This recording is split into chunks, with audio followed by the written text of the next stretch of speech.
एक सप्ताह से अधिक समय से गायब नाबालिग किशोरी की बरामदगी को लेकर सैकड़ों परिजनों ने ग्रामीणों के साथ मिलकर कोतवाली परिसर पुलिस पर लापरवाही किए जाने का आरोप लगाते हुए जमकर प्रदर्शन किया। परिजनों ने आरोप लगाते हुए कहा कि नाबालिग किशोरी विगत 26 नवंबर को स्कूल के लिए घर से निकली थी। स्कूल खत्म होने के बाद किशोरी घर वापस नहीं लौटी। अभी तक पुलिस ने किशोरी की तलाश नहीं की और पुलिस किशोरी को नहर में डूबकर आत्महत्या किए जाने की बात कह रही है।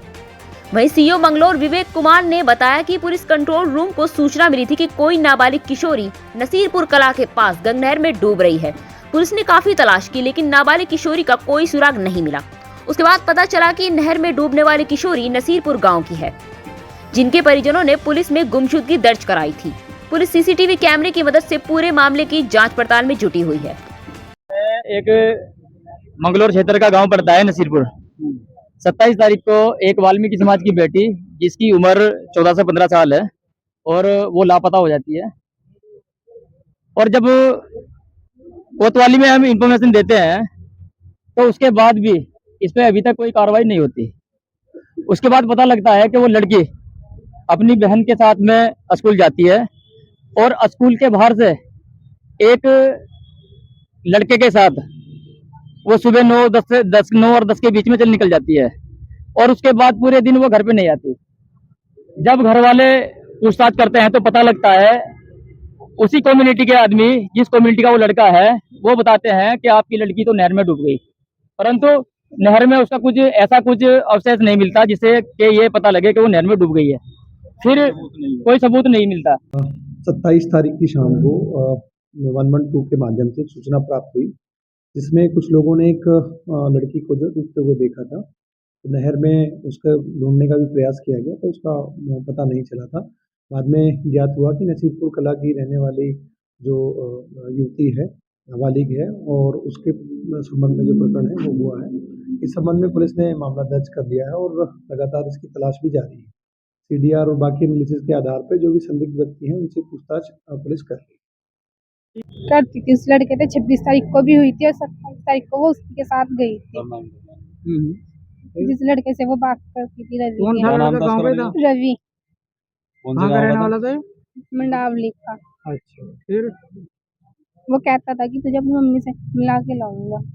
अच्छा, तब से लापता थी? हाँ जी, 26 तारीख को वो लड़का कुछ बात और की बोलता थी। था? 27 तारीख को फिर उसने धमकी दे रखी थी, अगर तुमने कभी अपने घर किसी को बताया इस बारे में, तुम दोनों बहनों को, तुम्हारे भाई को मार दूंगा। समाज का एक परिवार रहता है जो कि बहुत गरीब परिवार है। न जाने कैसे कैसे अपने बच्चों को स्कूल भेज रहा है, मजदूरी करके अपने बच्चे पढ़ा रहा है। उनकी 2 बेटियां और वो स्कूल जाती हैं, डेली जाती थी। एक दिन क्या हुआ कि जो छोटी बेटी है वो ये कह करके अपनी बड़ी बहन को कि मेरे पेट में दर्द हो रहा है या तबीयत खराब है, ये कह के घर स्कूल के आधे रास्ते से वापस आती है। और जब बड़े वाली बेटी वापस घर आई तो वो घर नहीं मिली उसे। जानकारी मिली कि वो घर पर नहीं पहुंची। जब पूछ पड़ताल करी तो जानकारी ये मिली कि किसी लड़के से बात किया करती थी।